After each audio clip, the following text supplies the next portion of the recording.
Alright, so boys, I wanted to record this because I actually had a very interesting kind of thought in the shower and in Salah today. And so, over the past couple months, stuck for a lot, but my iman's been dwindling and I've just not been the best kind of Muslim I can be, right?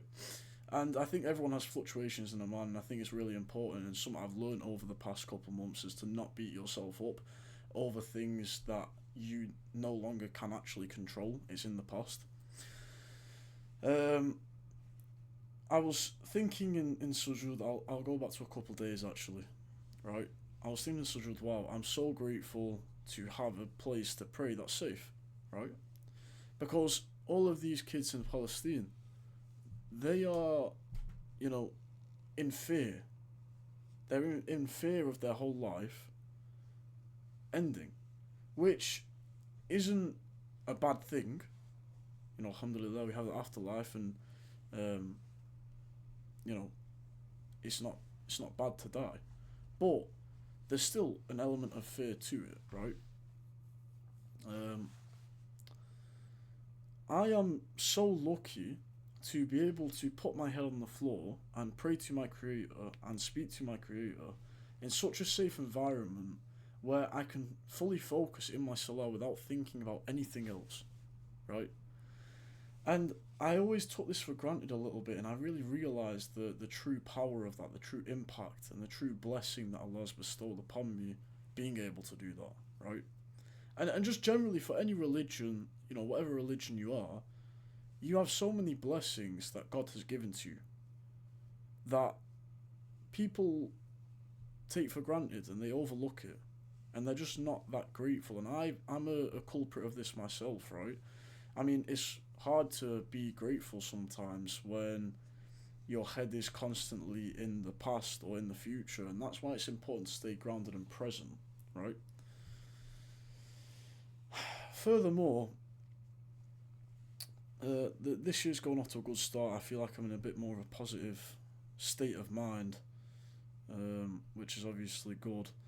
One thing I realised though is that I relied on my emotions too much, and I realised this for a bit, but I feel like I'm starting to kind of get over this leap. And I wouldn't do certain things because it felt like painful to do, which is really stupid actually. But I think the only reason that I lacked consistency is because I relied on my emotions, and also because the person I identified as, I sabotaged that, and I got insecure in that identity. And only when I started to let go of the past and how I used to be, and like comparing myself to my past self, did I realize that it's all fugazi, fugazi, whatever, you know, tomato, tomato. It doesn't matter, right? For you to beat yourself up about things that happened in the past, or even let's say like, you know, you wanted to wake up at 5 and you didn't wake up at 5, and for you to beat yourself up about that and not just let it go and do better next time is daft.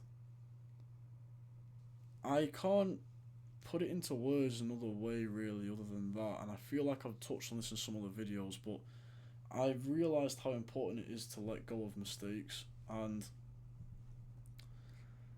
the reason for that being is me personally, when I beat myself up over mistakes and try to perfect everything, I actually never end up um, achieving my true potential.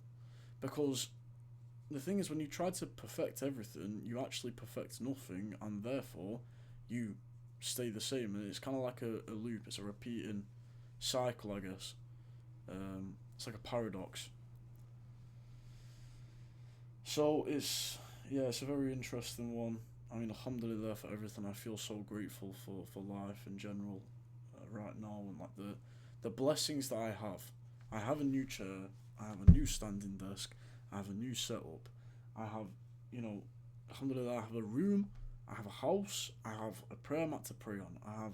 I can pray in peace, and I can focus in my prayers, and I can ask Allah for things. And I mean, like, even when I think about it, some people are so lost in life that they don't even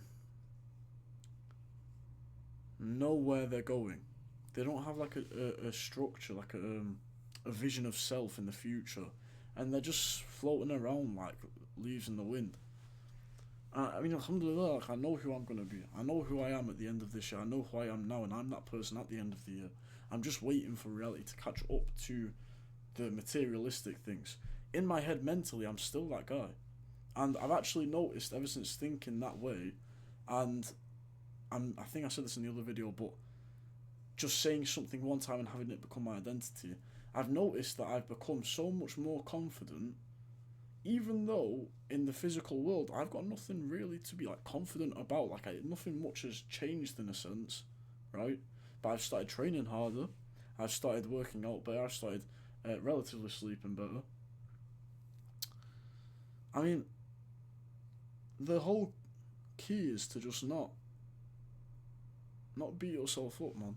Like if you're going through something right now, and maybe you feel like, ah, you know, I need to do this. I'm a failure. You're not a failure, man. You're not a failure. You just made a mistake. You know, if you're going through something right now and you want to get out the other side, you just need to learn to let go. And in fact, I've been reading a book recently called Psycho Cybernetics, which I need to read a bit more tonight because I've not read in a couple of days. I want to read you a little bit of some things that I noted down because I think this is really useful. I don't know if I did in the last video, but I'm going to do it anyway again because it's important to drill into your mind. I'll just put my phone on charge. Okay. So, where to start? Lecky describes personality. So Lecky was a bit really well-known person in the space.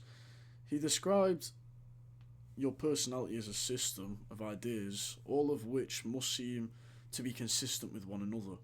Okay, and so your kind of ideas have to co-align with the system. Otherwise, if it's not consistent with the system, it's rejected and not believed and not acted upon. And so, as an example, I don't think I can work out, and I don't think the gym's for me. And so those ideas are going to become part of that system. You're not going to go to the gym, first of all, but second of all, you're not actually going to believe that you can go to the gym. And so if you try to go to the gym and try to become a person who goes to the gym by identity, then it's not going to work because your system will neglect it like a virus. It will reject it, sorry. At the core of this system is someone's ego ideal, his self-image or like conception of self. And so, like I said before, like I don't believe that I'm the type of person that can go to the gym. I don't believe I'm the type of person to work out. That's the self-image, right? And so the actions that happen after that is kind of like the ideas, I guess, or to what I understand of it. And now a good kind of another thing as well with this is they did a thing with students. Instead of saying I failed the test, which is factual and descriptive, students ended up concluding that they were the failure, right? And so instead of saying I flunked that subject, they said I flunked out. I'm a flunk out, right? Do you notice the difference between I failed the test and I am a failure, right? The test is exterior, it's on the outside. You failed the test. Okay, I failed the test, it's outside. I am a failure. Now that's your self-image. Your self-image is one of a failure. And so you will now naturally take actions of a failure. And so it's really important to break out of that belief and that self-image once you realise you have it. It's really important. And even just reflecting on that and telling you this has made me realise just how important it is. And I don't know, it's a beautiful thing, man. It's a beautiful thing, but I don't want to drag this video on too long. I want to keep it nice and short. I hope this helps someone, my future kids. I hope this helps you guys or helps you understand who I was. And yeah, so I'll see you soon, inshallah. See you in the next video.